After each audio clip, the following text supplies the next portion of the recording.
여러분, 오늘 소낙비가 올 때 어떤 느낌이셨습니까? 저는 이런 묵상이 좀 됐습니다. 정말 밭에 모든 식물들이 이 비를, 물을 기다리는구나라고 하는 생각이 들었습니다. 그 소낙비가 올 때 밭작물의 모든 것들이 조금은 해갈되는 것 같아요. 그리고 그 물들은 어디로 흘러갑니까? 두 곳으로 흘러갑니다. 두 곳. 한 곳은 높은 곳에서부터 해서 저수지로 흘러 들어갑니다. 또 하나는 어디로 흘러 들어갑니까? 강으로 흘러갑니다. 금강이요. 이 강과 저수지에 큰 차이가 있죠.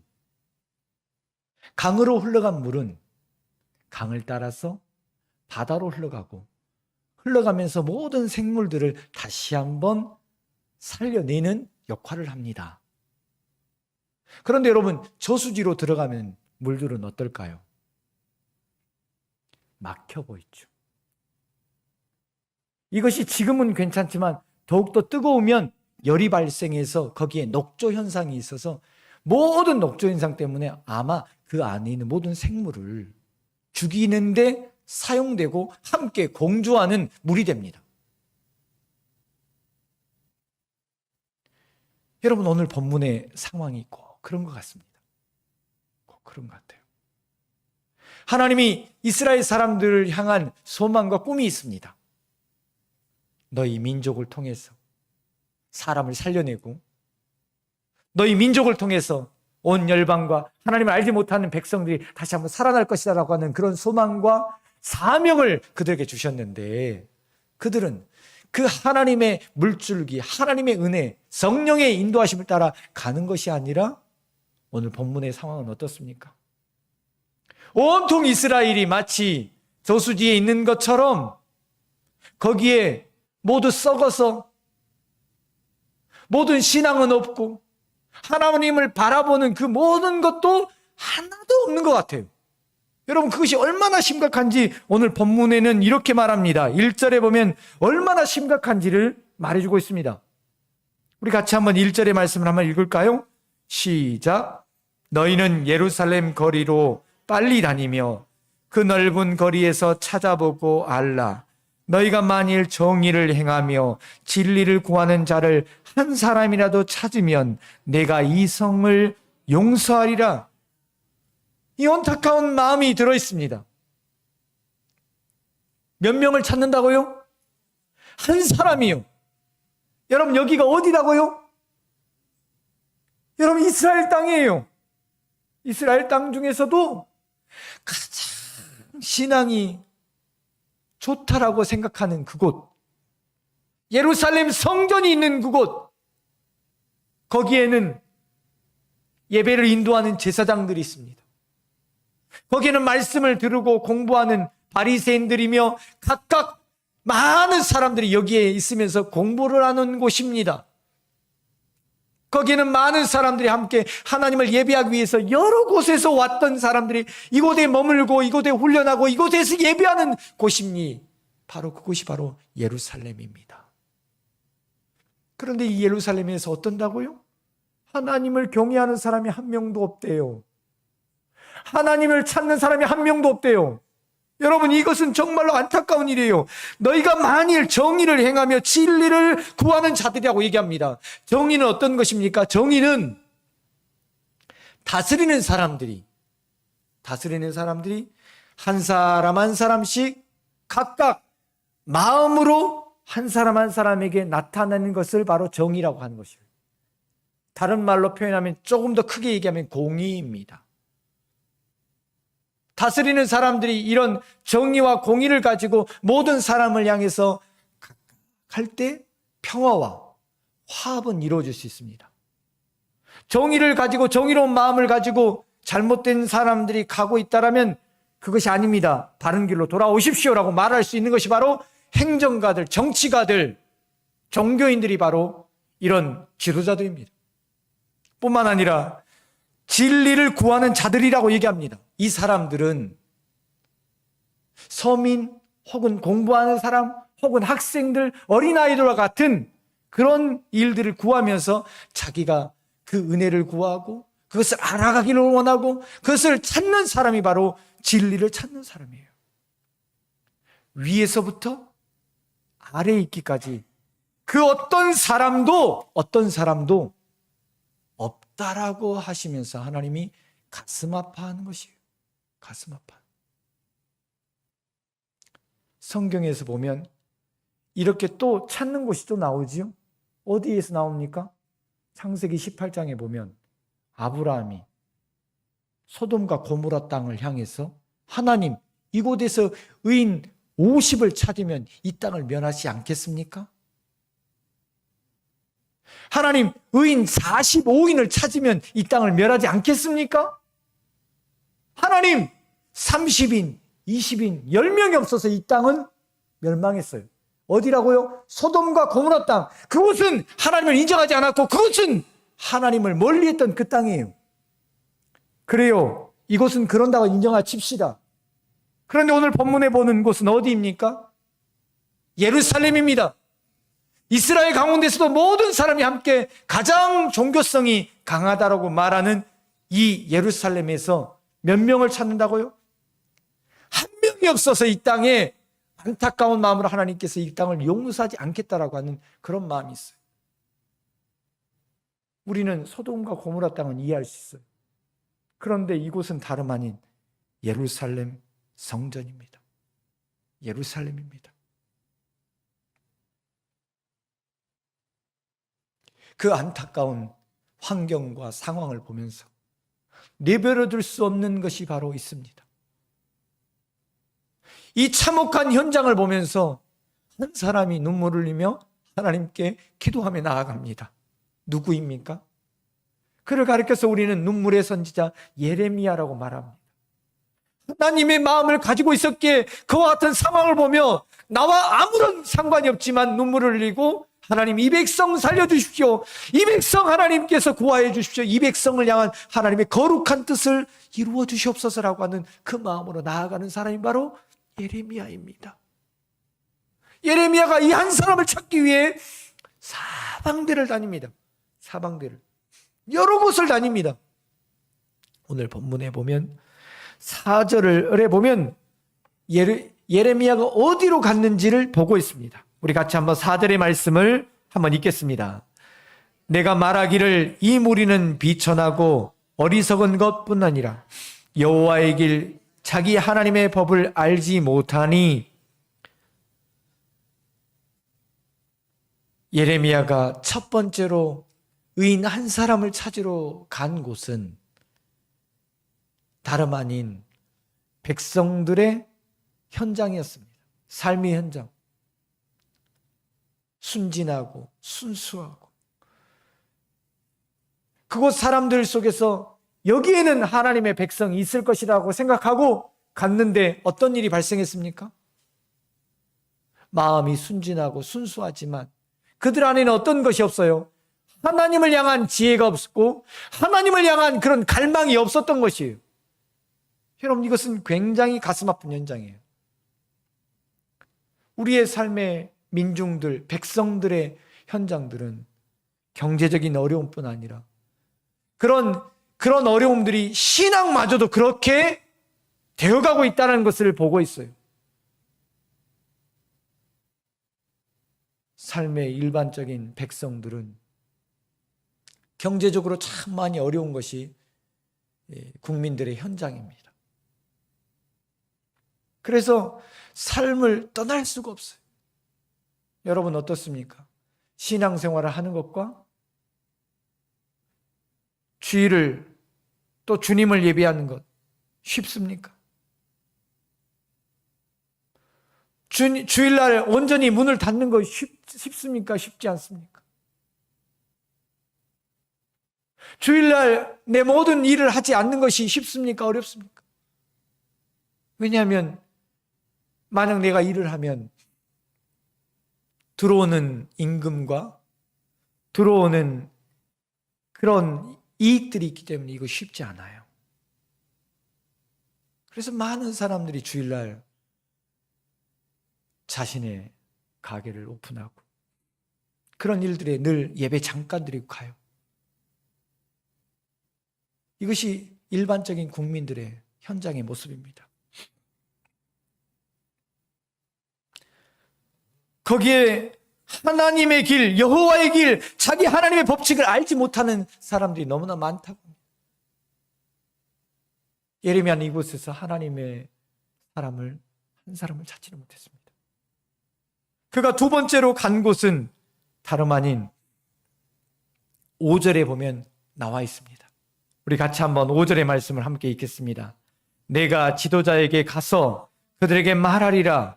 그들은 여호와의 길, 자기 하나님의 법을 안다 하더니 그들도 일제히 멍에를 꺾고 결박을 끊은지라. 그런데 여러분, 이 사람들은 하나님의 법을 안다 하지만 어떻습니까? 머리로는 알지만 가슴으로는 하나님을 인정하지 않고 끊었대요. 결박했대요. 하나님께서 그들에게 복을 주셨는데 7절과 8절, 9절에 보면 복을 주었네. 창기 집에 가서 써버렸고, 그것을 하나님의 영광과 하나님의 백성, 누군가를 구제하고 돕는 일에 사용하지 않고 오히려 자신의 이익과 야망을 위해 써버리는 것이 바로 이 지도자의 현장입니다. 여러분, 하나님께서 지도자를 세운 이유가 무엇일까요? 왕을 세우고 또 종교적인 지도자를 세우고 각각 일들을 세운 이유가 무엇일까요? 자신의 야망이요? 자신의 꿈이요?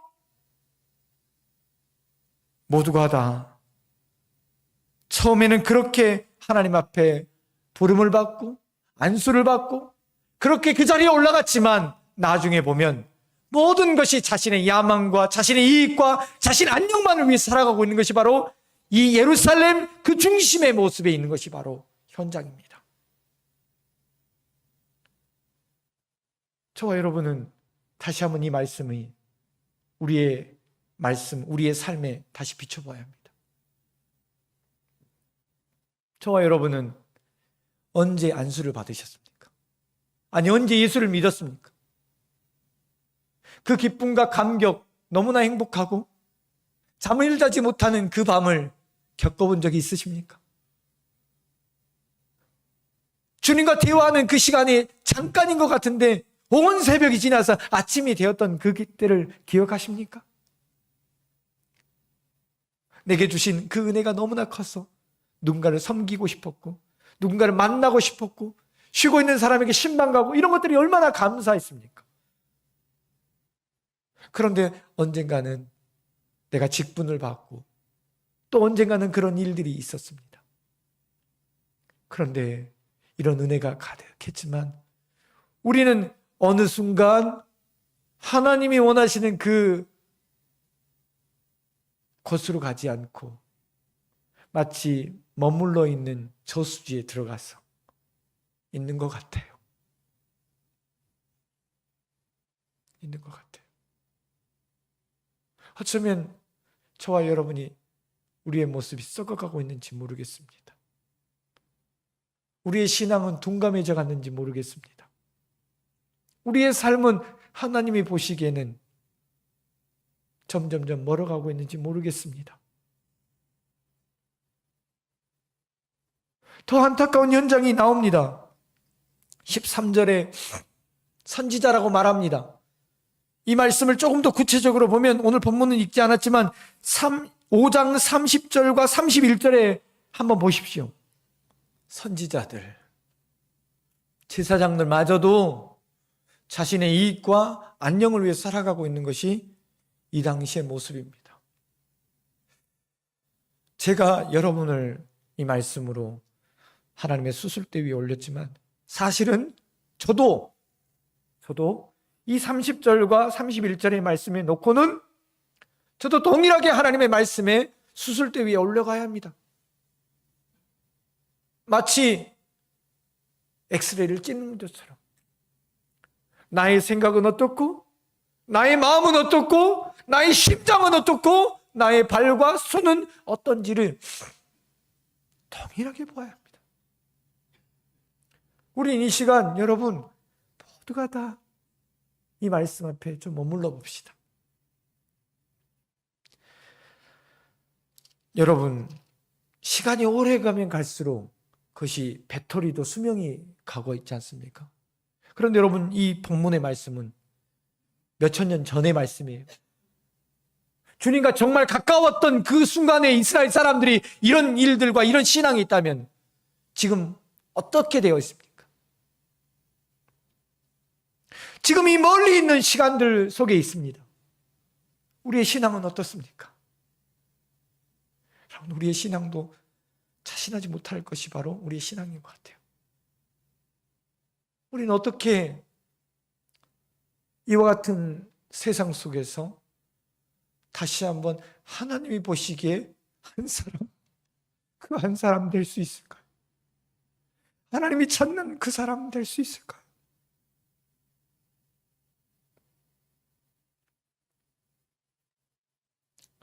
여러분, 늘 예배의 자리가 누구의 눈치 보고 오는 자리가 안 됐으면 좋겠어요. 오늘 어쩌면 이 자리는 명예권사 훈련을 받는 분들은 훈련의 과정이니까 왔을지 모르겠어요. 그럼 여러분, 다음 주에도 또 오십시오. 내가 그런 사람의 눈치 보는 것이 아니라 주님이 좋아서 주님을 사랑하는 마음으로 이 자리에 오는 여러분이 되셨으면 좋겠어요.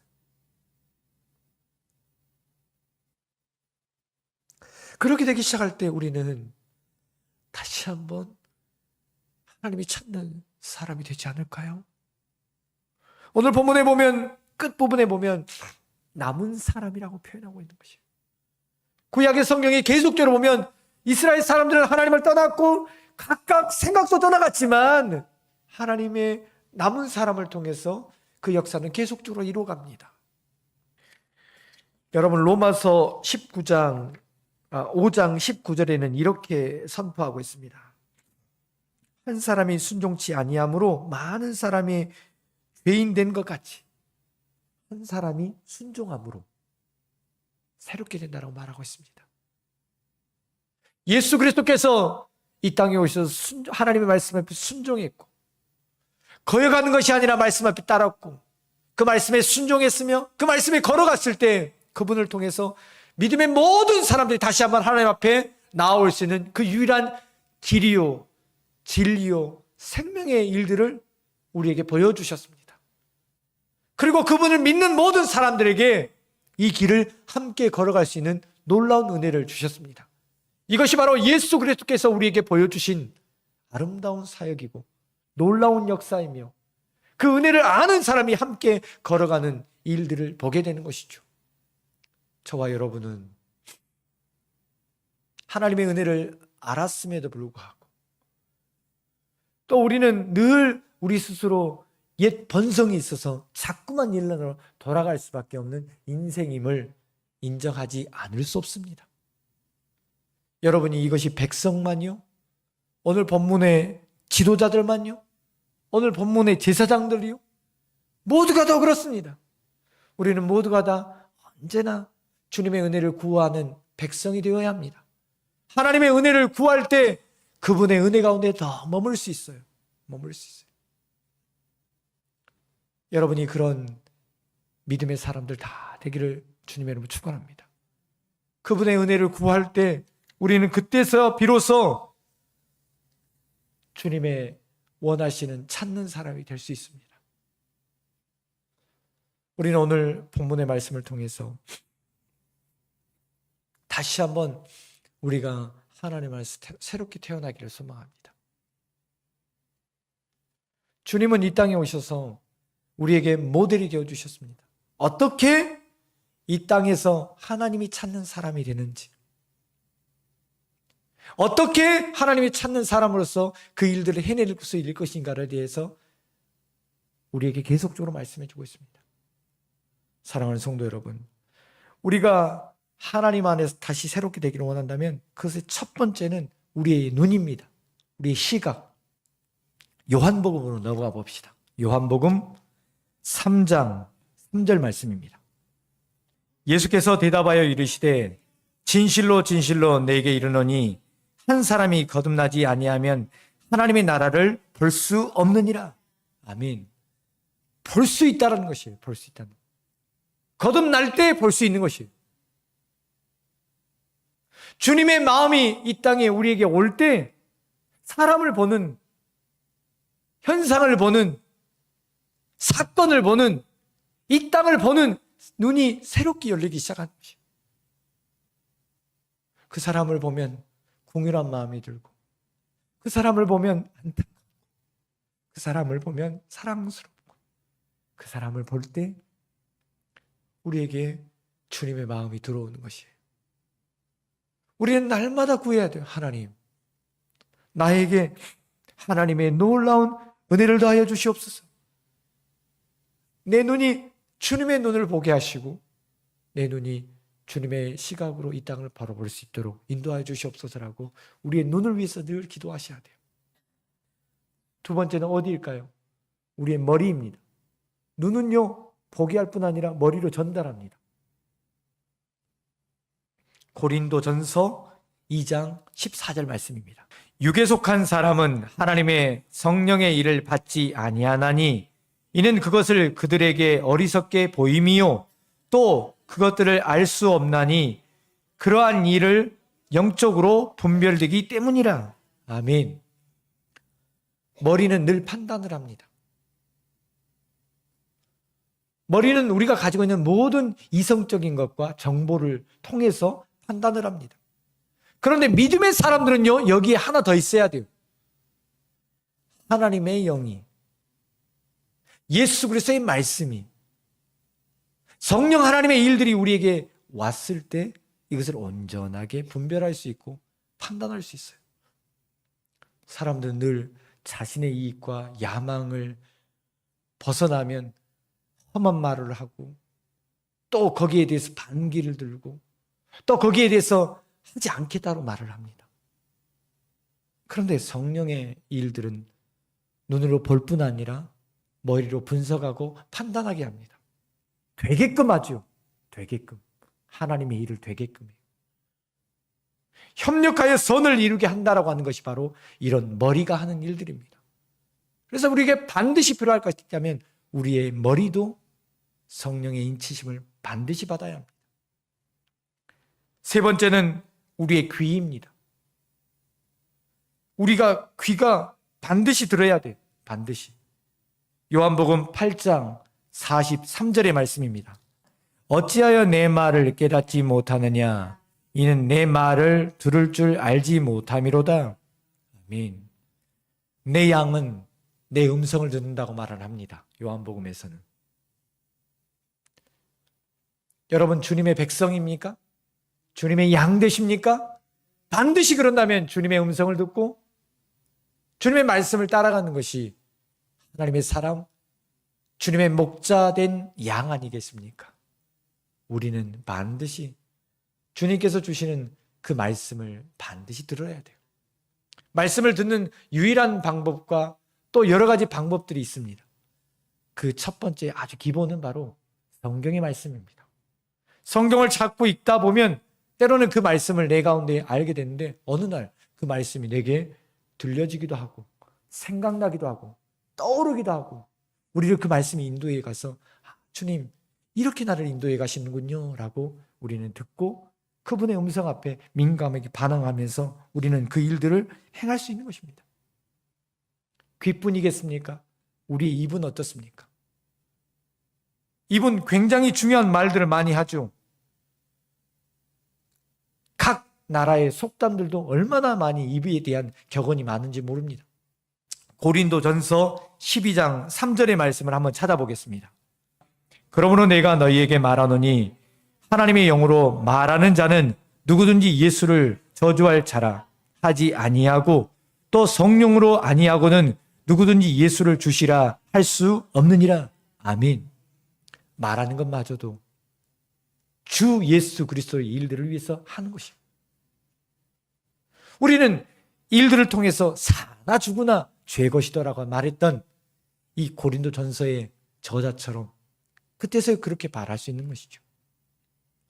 우리의 모든 말들의 일들을 해야 합니다. 여러분, 예레미야는요 이렇게 표현합니다. 주님, 내 입술에 주님의 숯불로 지져주시옵소서.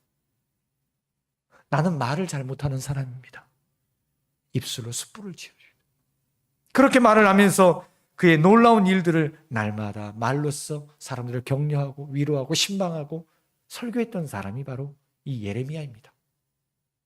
여러분, 예레미야 입처럼 여러분의 입에도 주님의 놀라운 은혜가 있기를 주님의 축원합니다. 또 하나가 있습니다. 다리입니다. 다리. 다리는 걷는 곳이죠. 요한복음 6장 44절 말씀입니다. 나를 보내신 아버지께서 이끌지 아니하시면 아무것도 내게 올 수 없으니 오는 그를 내가 마지막 날에 다시 살리리라. 보내신, 주님이 말씀하시면 보내심을 받은 일들처럼 걸어가고 행하고 움직이는 것이 말입니다. 여러분, 우리의 믿음은 이것이 바로 살아있는 믿음입니다. 우리의 믿음은 듣는 믿음이 아니고, 우리의 믿음은 생각하는 믿음이 아니라, 우리의 믿음은 마음에 품는 믿음이 아니라 행동하는 믿음이 되기를 주님의 이름으로 축원합니다. 행동하기 시작할 때 그 일들이 이루는 것이에요. 마지막으로 여러분과 함께 더 보는 것이 있습니다. 8입니다. 요한복음 14장 17절 말씀입니다. 그는 진리의 영이라 세상은 능히 그를 받지 못하나니 이는 그를 보지도 못하고 알지도 못함이라. 그러나 너희는 그를 아나니 그는 너희와 함께 거하심이요 또 너희 속에 계심이라. 아멘. 진리의 영이라 라고 말하고 있어요. 진리의 영. 진리를 아는 사람이 그 일들을 행해가는 것이에요. 어떤 것이든 듣게 됩니다. 듣게 돼요. 그런데 그 마음 가운데 이것이다라고 그때 사람들이 먹을 때 그 일들을 행해 가는 것이에요. 수없이 많은 사람들이 예루살렘에 있었던 사람들이 말을 들었습니다. 성경을 들었습니다. 공부를 했습니다. 그런데 이 말씀은 절대로 그들에게 진리의 말씀으로 받아들이지 않았던 것이에요. 그래서 거기 있는 민중들, 백성들이 그것을 거절했습니다. 이해할 수 있습니다. 잘 모르고 이제 연약한 성도이기 때문에. 그러나 거기 있는 이스라엘 사람들, 지도자들은 그렇게 하면 안 되죠. 직분자들은 그렇게 하면 안 되죠. 안다고 하지만, 머리에 알지만 그것이 진리로 그들에게 다가가지 않았기에 그들은 어떤 것도 움직이지 않았고 발로 품지 않았으며 그 누구도 돕지 않는 손길이었던 것이에요. 그런데 주님은 이 땅에 오셔서 많은 사람들에게 말씀을 선포할 때 그 일들이 바로 진리됨의 역사를 보게 해서 신약의 많은 사람들이 마음이 동했고 그때서야 움직이기 시작했어요. 말씀은 살아서 움직인다고 말씀하고 있습니다. 디모데후서 3장 16절은 주님의 말씀은 생명과 같이 우리에게 호흡이 되어서 감동이 되어서, 그 감동이라는 것은 필링, 생각이 아닙니다. 느낌이 아닙니다. 하나님의 영으로 충만하게 된 것을 감동이라고 표현했습니다. 그 말씀이 사람을 바꾸고 하나님의 사람을 온전케 한다고 말씀하고 있습니다. 사랑하는 성도 여러분, 말씀이 우리를 완전히 덮을 때 그때야 모든 사람이 다 하나님께 붙들림을 받을 수 있어요. 그것은 목회자도요, 직분자도요, 신앙을 오래 했던 사람 모두가 누구나 다 똑같습니다. 우린 이 밤 하나님의 은혜를 구해야 돼요. 하나님, 내 눈과 내 귀와 내 머리와 내 마음과 내 발과 내 모든 손이 온전히 주님께 붙들림 받는 사람 되어서 저수지에 머물러 있고 은혜만 머물러 있는 그런 사람이 아니라 주님이 보내시는 사명의 장소, 주님이 우리를 보내시는 그 교회됨을 위해서 하나님 쓰임받을 수 있도록 나를 인도하시고 교회를 인도하시며 하나님의 교회 되게 하여 주시옵소서라고 기도하는 것이 마땅하지 않겠습니까? 이 밤은 그런 아름다운 밤, 하나님의 역사가 다시 재조명된 밤이 되기를 주님의 이름으로 축원합니다. 기도하겠습니다.